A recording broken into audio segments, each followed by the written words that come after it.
বেশ আত্মবিশ্বাসের সঙ্গে নির্লজ্জের মতো হাসতে হাসতে আদালত প্রাঙ্গণে হাজির হন ইসরায়েলের প্রধানমন্ত্রী বেনিয়ামিন নেতানিয়াহু।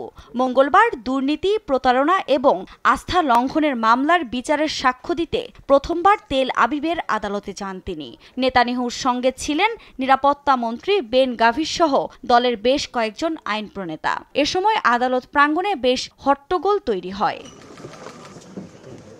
নেতানিয়াহুর সঙ্গে আদালতে পৌঁছেই তাকে নির্দোষ দাবি করেন পরিবহন মন্ত্রী মিরি রেগেভ। তবে মধ্যপ্রাচ্যে চলমান উত্তেজনা ও গাজায় আগ্রাসনের মধ্যে তাকে আদালতে হাজিরের নির্দেশ দেয়া বিভ্রান্তিকর বলছেন দলের আরেক আইন প্রণেতা নিসিম ভাতুরি। যুদ্ধের সময় নেতানিয়াহুকে এখানে আনার জন্য যা করা হয়েছে তা সত্যিই বিভ্রান্তিকর। এ ঘটনা প্রমাণ করে যে তারা ব্যালটের মাধ্যমে নয় বরং প্রধানমন্ত্রীকে উৎখাত করার চেষ্টা করেছে। অনেক চেষ্টা করেও পারেনি, তাই এই বিচারের ব্যবস্থা করা হয়েছে। নেতানিয়াহু আদালতে প্রবেশের পরপরই বাইরে জড়ো হন অনেকে।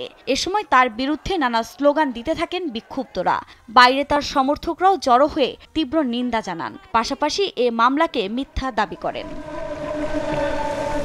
গণমাধ্যমের প্রতিবেদনের তথ্য বলছে, দীর্ঘদিন ধরেই তার বিরুদ্ধে আনা অভিযোগের বিচার কাজ চললেও মধ্যপ্রাচ্যের উত্তেজনার অজুহাতে সাক্ষ্য বিলম্বিত করেছেন, যদিও আদালত তা না মেনে প্রধানমন্ত্রীকে হাজিরের নির্দেশ দেন। এ সাক্ষ্য গ্রহণ 3 দিন চলবে বলেও জানানো হয়। নেতানিয়াহুর বিরুদ্ধে 3টি মামলা হয় 2019 সালে। অভিযোগের মধ্যে রয়েছে দুর্নীতি, জালিয়াতি এবং আস্থার লঙ্ঘন। যদিও শুরু থেকেই এই অভিযোগকে অস্বীকার করে আসছেন ইসরায়েলের প্রধানমন্ত্রী। এটি রাজনৈতিক প্রতিপক্ষের ষড়যন্ত্র বলেও দাবি তার। এ মামলার রায় নেতানিয়াহুর রাজনৈতিক ক্যারিয়ারের জন্য বড় চ্যালেঞ্জ বলছেন বিশ্লেষকরা। ইসরায়েলি রাজনীতিতে এ বিচার নতুন অধ্যায় শুরু করতে পারে বলেও মত অনেকের। আফরিন মৌ, নিউজ ডেস্ক, দেশ টিভি।